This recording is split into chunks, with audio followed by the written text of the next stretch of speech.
She joined the crew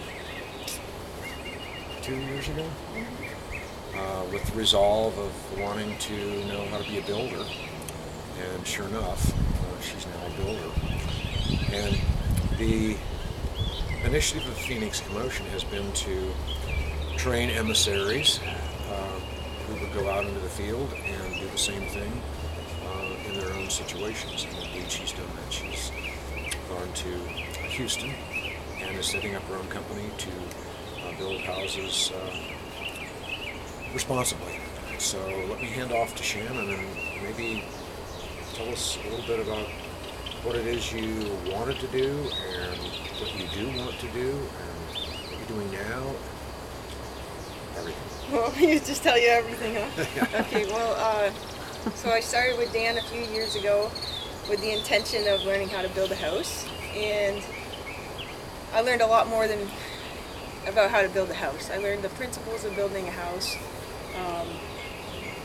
I learned a lot about life, and I would maybe now call myself an artist. And that's one of the things that I really enjoyed about working with Dan and the crew is I learned how to use materials in a creative way, and found it quite inspiring.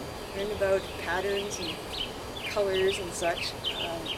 So now here I am, inspired by Dan and the Phoenix Commotion to go off and build my own company. So I'm starting a 10 building company, and we're using a small crew to build sustainable, energy efficient, small footprint homes in the Houston area. So what else can I tell you about? Well, we might point out that Shannon, along with Edie Wells, did all this behind us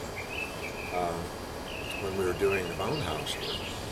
And that was fun to watch, to make those decisions and put that together. Where do you think this might be leading, this model?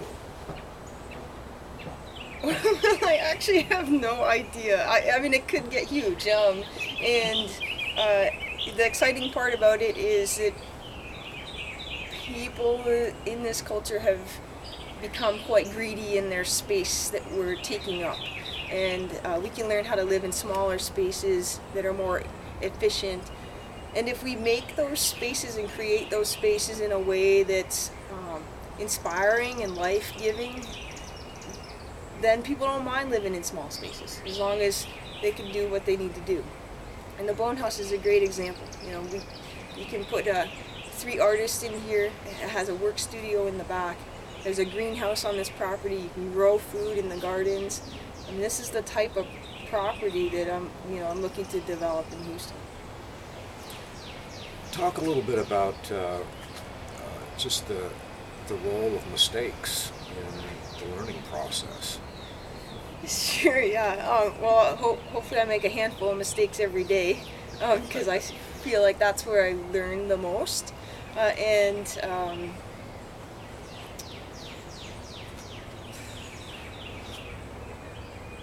If it all goes together simply, you just don't learn as much. So when there's a little problem, I'm forced to kind of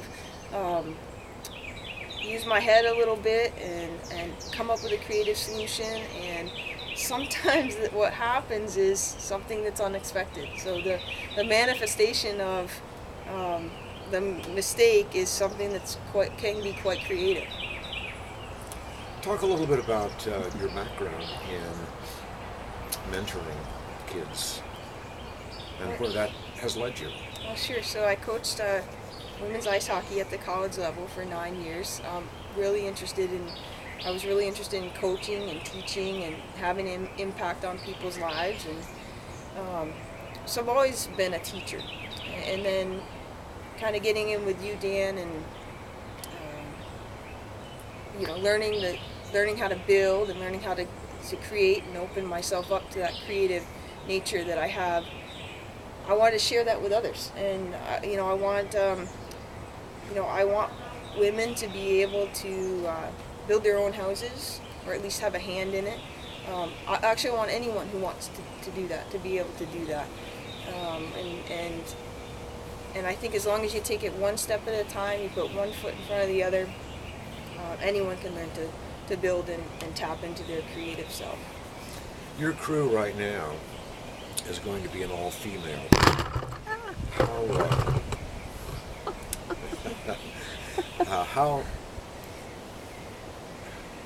How do you feel about that? We're in East Texas. I feel really proud of that, actually. Yeah, I mean, it's already starting walking into, some places and buying a nail gun, or you sure you want that? Because I'm a female. And I've had some interesting experiences surrounding that already. But I think it's quite empowering for women to be able to build something that typically a man builds, and go, hey, look, this is what I did, and that we can feel proud of that. So yeah, it's a rather large statement, but I'm excited to be able to take that challenge on. Did you see in the course of working on the crew men getting in touch with their feminine sides? Sure. Oh, absolutely. Yeah, and I think I particularly enjoyed kind of the crew that evolved while I was here. I mean, I think we all have like this male and female sides of us, and for a female to get in touch with the male side is beautiful, just as a male getting in touch with their female side is also a beautiful thing. Do you ever see yourself making lots of money? Sure. But that's not the point. That's not the goal. I want to build responsibly and sustainably and impact people's lives. As long as I can put food on my table, I'm going to be a happy camper. That's it? Yep.